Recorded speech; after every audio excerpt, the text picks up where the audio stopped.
요즘 우울증이 많죠? 미국의 유명한 정신과 의사인 스캇백 박사에게 어느 날 목사님 한 분이 찾아왔어요. 그 목사님의 부인이 만성 우울증이었고 두 아들도 대학교 중퇴 후 정신과 치료를 받고 있었다고 하네요. 그는 이런 상황을 이해할 수가 없었어요. 그 자신이 어떻게 해야 될지도 몰랐어요.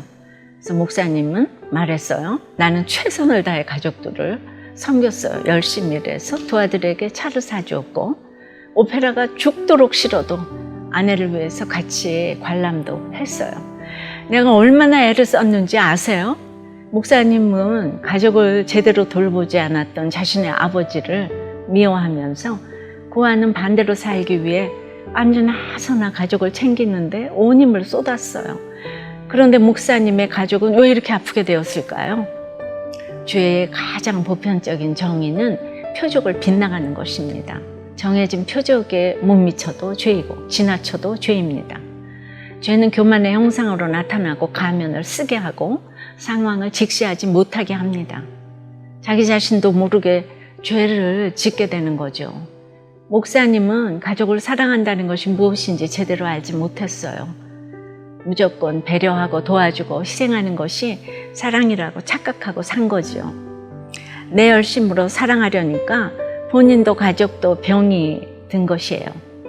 스캇백 박사가 내려준 처방은 가족들이 집을 치우지 않으면 화를 내라. 아내에게 오페라 가기 싫다고 말해라. 두 아들의 자동차 보험료 지불도 거절하라 였어요.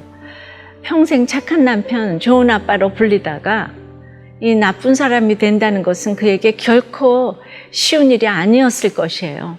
하지만 목사님은 가족을 사랑했기에 힘들어도 박사의 처방대로 적용했답니다. 그러자 학교도 그만두고 자리를 못 잡던 두 아들이 자기 자리를 찾기 시작했고 아내도 조금씩 회복하기 시작했습니다. 목사님도 더욱 유능한 사역자로 목회를 하게 되었답니다. 비결이 무엇일까요?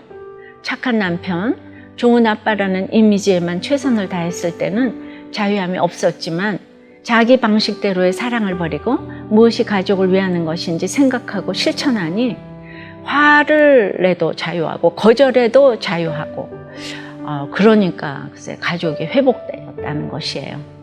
이 목사님처럼 잘해주는데 매여있는 사람에게는 도움 주는 것을 거절하는 것이 십자가를 진과 같은 처방이에요. 하지만 반대로 너무 무심했던 사람이라면 같이 오페라 관람도 하고 가족을 도와주는 것이 또 십자가를 지며 사랑을 전하는 일일 것입니다. 여러분 어떠세요? 잘해주는 것만이 사랑인 줄 알고 자기 열심을 내고 있진 않나요? 여러분 자기 감정을 건강하게 표현하세요. 우울증 안녕.